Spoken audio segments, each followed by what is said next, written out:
O celular, a internet, as redes sociais, esse combo dessas três plataformas, eles são o motor da sociedade hoje em dia. Todo mundo, sem exceção que está aqui nessa sala, não tem ideia do fenômeno sociocultural e econômico que é a internet.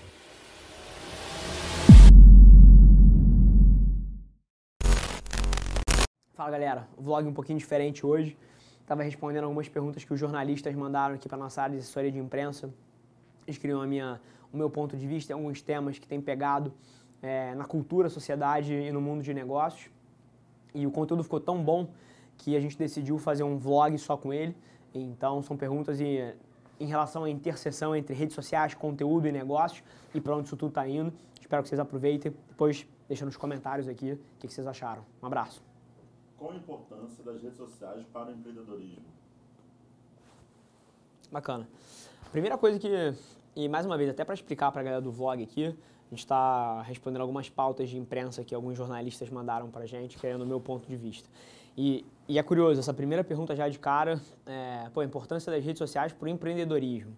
Assim, quando a gente nicha as coisas nesse sentido, eu acho que a gente perde a mudança sociocultural que a gente está passando. Esse é o primeiro ponto. Assim, a importância das redes sociais não é pro empreendedorismo. E empreendedorismo nada mais é do que o mundo dos negócios, né? Então, é uma mudança sociocultural muito maior que tudo isso. O celular, a internet, as redes sociais, esse combo dessas três plataformas, eles são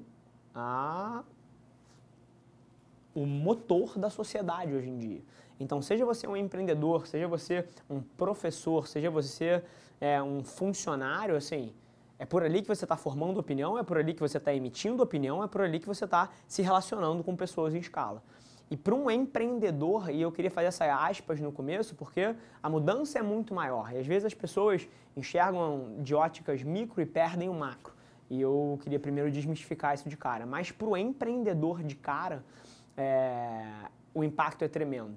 Pelo seguinte motivo, se você volta 10, 20 anos atrás, alguém que estivesse começando um negócio e quisesse contar para o mundo que ele existe e alcançar um número N de pessoas, tinha uma restrição de distribuição. Esse é o ponto, você podia ter o melhor produto do mundo, você podia ser um cara genial, que você ia demorar anos e anos e anos para que todo mundo conhecesse o que você faz. Ou você ia ser backed por gente muito grande e você ia fazer mídia de massa. Então, esse é o primeiro ponto. Agora, o que as redes sociais trouxeram é distribuição. As redes sociais são uma plataforma para você distribuir a sua mensagem e se relacionar com pessoas em escala. E empreendedorismo é só sobre isso. O que as redes sociais fizeram pelo empreendedorismo é que eles tiraram a barreira de entrada para você começar um negócio. Hoje em dia, e é curioso isso, porque se fala de empreendedorismo, e quando se fala disso, você pensa em, eu vou abrir uma empresa de software as a service, eu vou abrir uma plataforma digital, eu vou abrir uma empresa. Mas assim, empreendedorismo no Brasil você tem que trazer para uma realidade brasileira que é o cara que é dono da barbearia da esquina. É o cara que é dono da padaria de Nova Iguaçu. É o cara que é um vendedor de quentinha no Itaim. Isso é empreendedorismo também. É o cara que toma as rédeas da própria vida e ganha um negócio, ganha dinheiro num negócio próprio. E para essas pessoas, você tem N cases de sucesso, você é um próprio fruto disso. Um moleque de Nova Iguaçu, o Felipe, assessor de imprensa aqui da agência, de Nova Iguaçu, e emitindo a opinião dele dentro do Twitter sobre basquete, se relacionando com outras pessoas em basquete, o cara foi parar na ESPN, cara. Assim, de onde você conseguiria uma trajetória dessa há 10, 20 anos atrás? E a história do Felipe é uma história que não é uma exceção. Ele é cada vez mais a regra. Pessoas que ganham oportunidades de conhecerem, se relacionarem com outras pessoas que nunca conseguiriam antes por causa das redes sociais. Porque emitem opinião, porque trocam e porque se relacionam. Então, se eu tivesse que resumir a importância do empreendedorismo, das redes sociais para o empreendedorismo, é que ele tirou as barreiras de entrada e ele tem cada vez mais democratizado o acesso à distribuição. Porque hoje em dia, se você tem um produto sensacional e você coloca R$20 em Facebook Ads por semana, que é pouquíssimo, 80 pratas de marketing, você vai atingir alguns milhares de pessoas na tua região para eles saberem o que você faz. E aí você começa um ciclo virtuoso, porque se as pessoas veem, se interessam porque você está resolvendo um problema delas, compram, recompram, contam para os amigos, cara, isso é o motor que vai te fazer existir. Então, o que as redes sociais, conteúdo fizeram pelo empreendedorismo, basicamente é acesso à distribuição. Eles aceleraram o jogo de quem é muito bom ir para o topo e de quem não é tão bom também, todos saberem que você não é tão bom. Então, acho que esse é o resumo geral.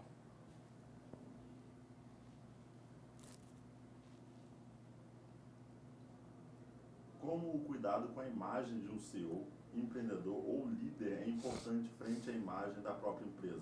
As duas coisas ainda se separam? Maravilha. Eu acredito...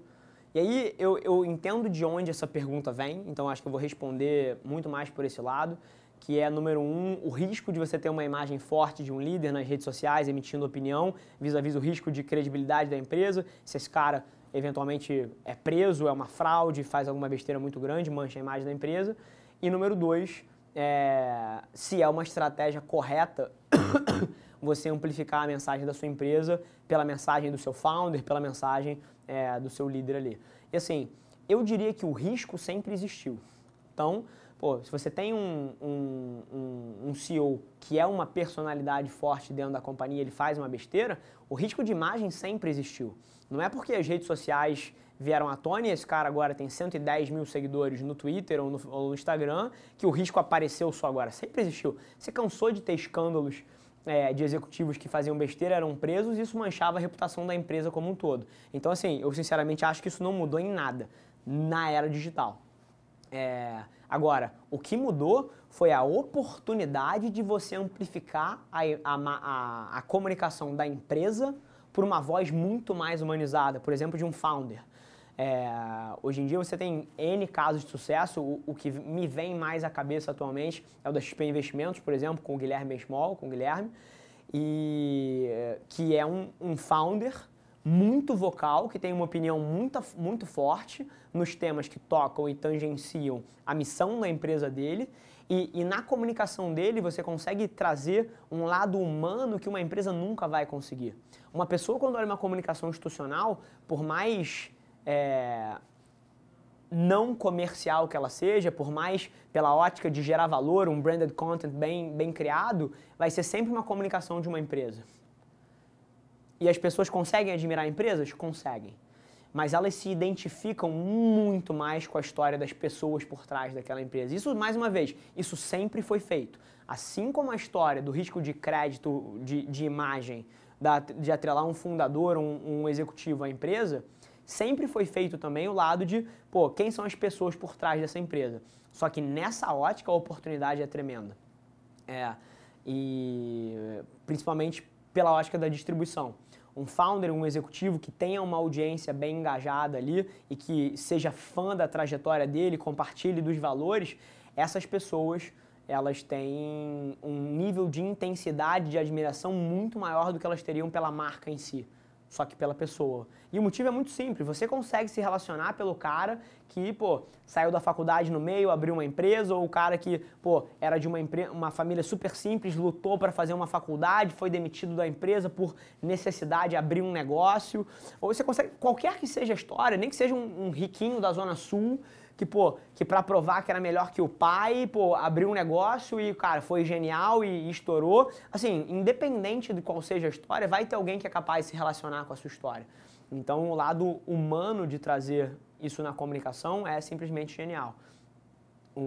Eu acredito que é uma estratégia que hoje em dia pode ser ponderada ainda. Todo mundo fica em cima do muro falando, será que eu faço? Será que vale a pena, pô, botar o meu executivo em evidência, usar ele como porta-voz nas plataformas sociais? E eu vou fazer uma previsão aqui, que daqui a 5 anos, todos os executivos vão usar as plataformas digitais como mecanismos de formação de opinião e relacionamento isso não vai ser um debate, isso vai ser um lugar comum. Executivos de empresas, pô, não só no Brasil, mas Fortune 500 lá fora, fazendo stories no Snapchat, no Instagram, de manhã, falando com as suas audiências, pô, dizendo qual é a agenda do dia dele, o que ele está enxergando de mercado. Isso vai ser uma coisa mainstream daqui a 5 anos. Da mesma forma que lá atrás era extremamente esquisito você olhar alguém tirando uma selfie na rua e você falava assim, caralho, que narcisista, pô, tirando foto própria, que negócio estranho. Hoje em dia, assim, selfie é igual a escovar o dente. Todo mundo tira, todo mundo faz e ninguém julga os outros por estar fazendo. Então, é simplesmente porque as pessoas julgam o novo. Mas se você quer olhar para onde o mundo está indo, é só você olhar para as pessoas que não ligam tanto por que o mundo está pensando, os early adopters das plataformas de mídia. Se você olha para o comportamento deles, geralmente você tem um pulso excelente de para onde as coisas estão indo no longo prazo.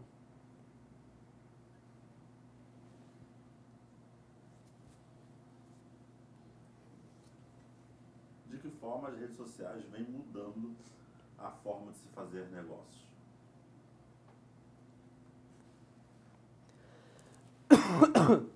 Maravilha. Eu acho que eu vou elencar 2 das principais coisas que eu acredito que as redes sociais mudaram na forma de se fazer negócio. A primeira delas, e eu acho isso fantástico, é que elas devolveram o poder para as pessoas. Isso é absolutamente genial para mim. A gente veio de uma época, se você volta na época do meu avô que você conhece, o Coronel Avelar. Se você volta na época dele, ele fazia compra numa padaria, ele morou pelo Brasil inteiro, era militar, mas ele fazia compra numa padaria que ele conhecia o dono da padaria. Ele fazia compra num açougue e ele conhecia o dono do açougue, ele conhecia o jornaleiro. Assim, era uma era que você se relacionava de pessoa para pessoa. E isso era genial, na minha opinião, porque se você estava infeliz com a qualidade da carne, você ia lá e você falava para ele, aí Alfredo, essa carne é uma merda, pô, você está querendo me enganar? E aquele ciclo de feedback garantia, um nível de transparência maior, relacionamento maior, e isso beneficiava, na minha visão, todo mundo. Nesse sentido, assim, se a gente quiser entrar nas dinâmicas de escala de produção, benefício na ponta do consumo, a gente pode definir, mas essa era uma ótica de relacionamento que existia. Depois de um tempo, a gente passou para uma era dos grandes conglomerados que vieram em busca de eficiência e processualizaram tudo e despersonalizaram a relação das pessoas com as empresas. Então você tem grandes redes, você entra numa Mesbla, você entra num Carrefour, você entra num grande varejista, você é um número ali dentro. Se você não gosta da peça de roupa, se você acha que a propaganda dele te ofendeu os seus valores, a sua identidade de gênero, assim, foda-se, a marca não estava aberta para você, você não tinha, inclusive, nenhum canal muito óbvio como criar um movimento contra aquilo ali que te incomodava. Você tinha um saque, uma ouvidoria? Tinha, bacana. Quantos de vocês já usaram isso na vida de vocês para tentar mudar o mundo, né? Ninguém. Então, basicamente, depois dessa era, a gente entrou na era das grandes corporações, onde basicamente o consumidor ficou espremido. Você não tinha onde omitir uma opinião, se você não gostava da comunicação e achava ofensiva, você não tinha um canal para se juntar com outras pessoas que acreditavam na mesma coisa que você e defender aquilo ali perante a sociedade. E o que as redes sociais fizeram pelos negócios é que elas devolveram o poder aos consumidores.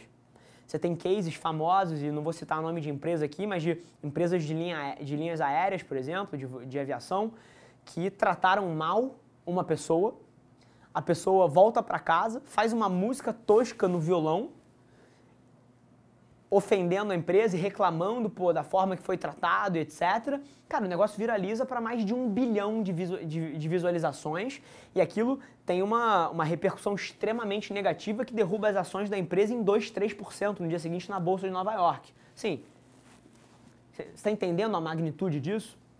Então, da mesma forma, se você trata mal um consumidor e ele compra alguma coisa na internet e quando chega para você, não era nada do que foi prometido, e você reclama aquilo e tem outras pessoas que sofreram da mesma coisa, não só, a veia jurídica sempre existiu, sempre pôde processar, mas hoje em dia, você cria uma hashtag com esse grupo, começa a postar no Twitter da empresa, cara, o presidente da empresa vai te ouvir. Então, a primeira grande modificação que eu acho genial é que as redes sociais, elas são quase que um organismo vivo de relacionamento entre as pessoas e as marcas, onde a voz das pessoas é ouvida e as marcas não podem mais espremer os consumidores da forma que eles querem só por conta da escala. Então essa é a primeira coisa, eu acho isso genial. Inclusive qualquer empresário que tenha medo de entrar nas redes sociais para não receber essa repercussão negativa, está pensando muito errado. Porque o que ele está fazendo no fim do dia é basicamente fechando os olhos dele para os problemas que ele tem. Porque os problemas não vão aparecer. Só que na hora que você vai para as redes sociais, se a sua página lota de comentário negativo, quer dizer que você tem um problema de negócios. E aquilo deveria ser o seu foco como executivo. Então, eu não acho que tem que ter medo, eu acho que você tem que usar isso de forma estratégica para evoluir o teu negócio e os consumidores usarem de forma estratégica para emitirem as suas opiniões e se relacionarem com as marcas. Então, primeira coisa que eu acho sensacional. Segunda coisa, vai muito em linha com a primeira resposta que a gente deu, né? Que basicamente negócios e empreendedorismo é muito similar. É acesso, assim. E eu vou tentar dar uma resposta diferente porque nessa questão de acesso é a parte que eu mais gosto, que é as redes sociais democratizaram a capacidade de fazer branding. Se você volta 20 anos atrás, 30 anos atrás, só conseguia criar marca, criar relacionamento em escala com as pessoas e mover opinião e moldar a percepção, quem tinha muita bala na agulha, deep pockets que você chama. Porque para fazer branding você precisava das grandes mídias. Para você formar uma opinião em escala, para as pessoas que você quer comunicar, você precisava estar na TV, você precisava estar no jornal, você precisava estar na rádio. Isso sempre custou muito dinheiro. Tanto na ponta de criação, quanto na ponta de distribuição. Criação significa, criar a foto, criar o vídeo, criar o texto. E na ponta de distribuir significa o veículo que você vai emitir aquilo ali. Rádio, TV, jornal, revista. E as redes sociais, e mais uma vez, não só as redes sociais, esse cara daqui, o smartphone, a internet e as redes sociais, eles democratizaram isso tudo. Porque hoje em dia você quer distribuir um texto, você abre o Twitter e escreve o seu texto. Você quer distribuir uma foto, você pega o seu celular, tem uma câmera embutida, você tira uma foto e você distribui a foto. Você quer fazer um vídeo? Ok, mesma coisa. Ah, mas aí você não tem recursos, não tem edição? Sim, tem sim. Você tem apps que custam R$3 na App Store, que fazem o que programas de edição nunca imaginaram fazer na década de 60, na década de 70. E hoje em dia você tem aqui e qualquer adolescente opera isso. E aí, fechando a ponta da criação, você tem a parte de distribuição, que eram os veículos, totalmente inacessíveis para alguém fazer branding se você não era uma empresa média ou grande. Hoje em dia, você coloca R$10 em Facebook Ads e parabéns, você atingiu 2, 3, 4 mil pessoas com o seu vídeo. Então, assim, essa democratização do acesso e da capacidade de produzir conteúdo que no fim do dia move objetivos de negócio, eu acho que é o principal impacto que as redes sociais tiveram nos negócios.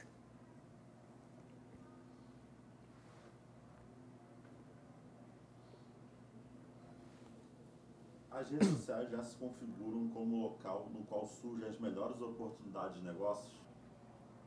Bacana.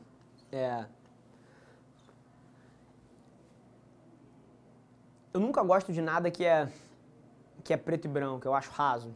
Se você tentar definir sim é o melhor, você provavelmente vai conseguir vir com 70 mil exemplos onde não é o melhor. Eu acho que as redes sociais elas têm um papel fantástico de conectar pessoas, de conectar marcas com consumidores, então em escala. Então isso sem dúvida nenhuma gera oportunidades de negócio fantásticas. Se eu olho aqui para dentro, 90% da forma como grandes mudanças aqui surgiram dentro da agência foi através da internet, mas no fim do dia, dependendo do mercado que você está, você precisa dos seres humanos. Você precisa da pessoa que vai apertar a mão, que vai conectar duas pontas, você precisa da ponta do relacionamento, que pode sim ser começada por aqui, mas no fim do dia os seres humanos ainda são fundamentais para muita coisa. Então eu diria que para começar conversas não existe lugar melhor, não existe, basicamente. Se você quer, por exemplo, se eu decido que eu quero falar com o CMO do McDonald's da América Latina, história real, tá? A gente podia abrir o DM aqui, isso é uma história real. Eu simplesmente encontro ele no Instagram, sigo ele no Instagram, aperto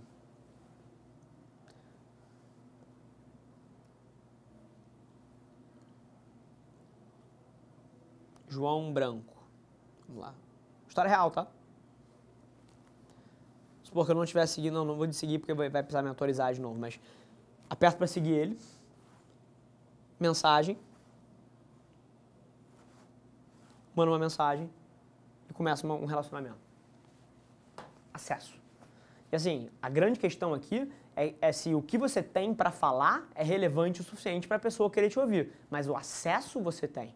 Então, para começar conversas, não existe nada com a escala do digital, nem nunca existiu. Mas agora, no fim do dia, é o que eu falei, o ser humano que vai tocar a partir daquele acesso é o fundamental. Porque se você não tem nada de relevante para falar para outra pessoa, de que adianta você ter o acesso?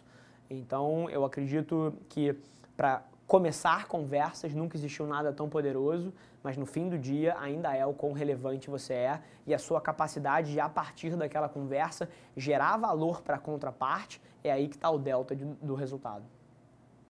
Qual a dica de ouro que o CEO ou líder precisa ter em mente para se comunicar em espaços como LinkedIn ou no Instagram?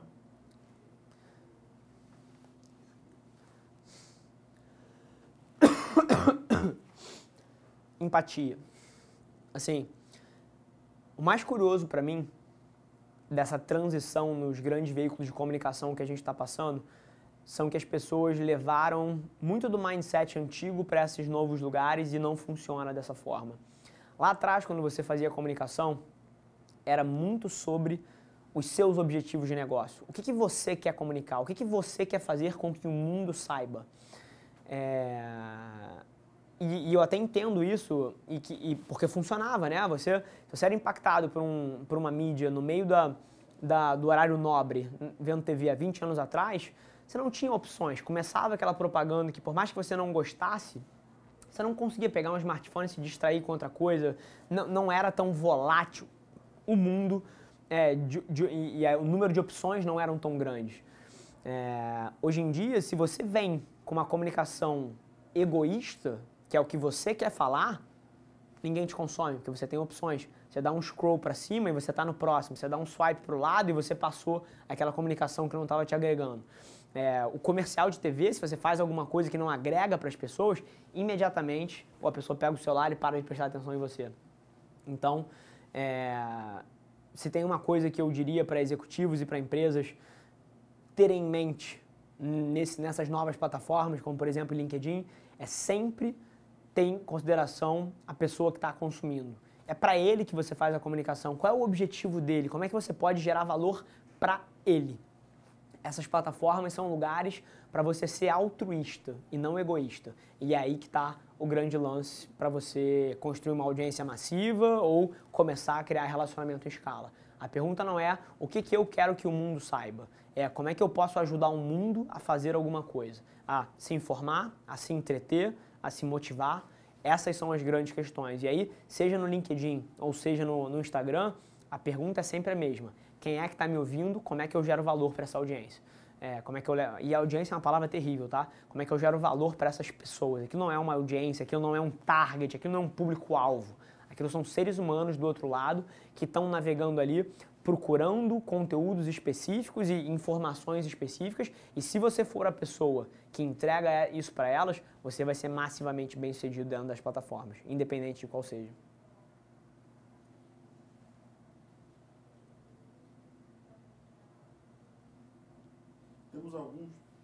Temos alguns dados estatísticos, numéricos ou algum caso importante de ser citado sobre a importância das redes sociais no empreendedorismo?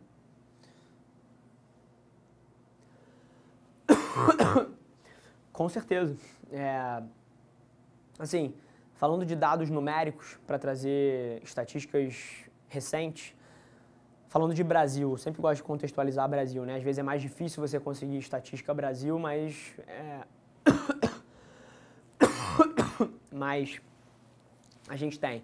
Então, o Brasil é o segundo maior país do mundo que consome mídia digital. São 9 horas e meia, segundo maior país do mundo não, segundo país no mundo no ranking de consumo de mídia digital. O brasileiro consome em média 9 horas e meia de internet por dia. Então, primeira estatística, assim, se você considerar que as pessoas em média ficam 16 horas acordadas, quase 70% ou 66% desse tempo aí, elas estão consumindo mídia digital. Então, assim, fim, né? E aí, dentro desse espaço que elas estão utilizando a internet, a penetração da internet, ela já chega, se eu não me engano, a perto de 90% nos centros urbanos. Então, se você pega a população economicamente ativa, 90%, 95% da população já tem acesso à internet o tempo todo, o dia inteiro. O número de smartphones no Brasil já é maior que o número de brasileiros. Então, se eu não me engano, você tem 270 mil aparelhos de celular no Brasil, 230 mil, desculpa, aparelhos de celular no Brasil, 110% do número da população. E a penetração das redes sociais já é basicamente 70%. Então, a informação estatística que eu gostaria de trazer é que absolutamente não existe quase ninguém no Brasil que seja relevante economicamente dentro dos cohortes de negócio que você não consiga atingir através dessa tríade: celular, internet, rede social. Então, essa é a primeira estatística. E aí, cases, assim, eu acho que só tem cases. Assim, todas as empresas que você está ouvindo falar atualmente é porque elas têm uma atuação muito relevante na era digital. E aí, vamos trazer um caso específico aqui, e aí, mudando um pouco a esfera, vamos levar para a esfera global. Tem uma plataforma de e-commerce que está explodindo, que chama Wish. Fez até propaganda com o Neymar aqui no Brasil. E basicamente é o único rival próximo da Amazon, na minha visão. E curioso que o único canal de marketing que o Wish usa é Facebook Ads. Então eles investem literalmente dezenas de milhões de dólares por mês em Facebook Ads e estão construindo uma plataforma que é a única que chega a aproximar de um rival da Amazon em termos de escala e um modelo de negócio disruptivo suficiente para incomodar. Então, eu acho que é um baita de um case, é uma plataforma que se tornou uma plataforma global em menos de 3 anos, quando começou o seu processo de expansão, e acho que todo mundo deveria dar uma olhada nesse case, porque se você não está fazendo mídia nas redes sociais com vídeo em 2019, como o Wish, por exemplo, você está deixando muito dinheiro na mesa. Yeah, when you really dumb, if you're spending all your funds on some clothes and your tape need work. Yeah, you ain't gonna stand if you ain't a businessman, man. I promise you the plan ain't gonna work. Yeah.